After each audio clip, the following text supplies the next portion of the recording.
ডিম ভুনার নতুন এক রেসিপি। আমি এখানে 3টা ডিম ভেঙে নিয়েছি।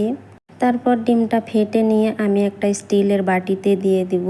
একটা পাতিলে পানি গরম দিয়েছি, পাতিলের ভিতরে স্ট্যান্ডটা বসিয়ে দিব, স্টিলের বাটিটা এখানে বসিয়ে দিব। কিছুক্ষণ জাল করে নিব, আমার ডিমটা ভাবে সিদ্ধ হয়ে যাবে। তারপর ডিমটা আমি পিস পিস করে কেটে নিব, এইবার তেলে ভেজে নিব। আমি এখানে সব ধরনের মশলা অ্যাড করে দিব। তারপর আমি সব রকমের বাদাম এখানে বেটে নিয়েছি, বাদামটাও অ্যাড করে দিব। পানি দিয়ে মশলাটা গুলিয়ে নিব।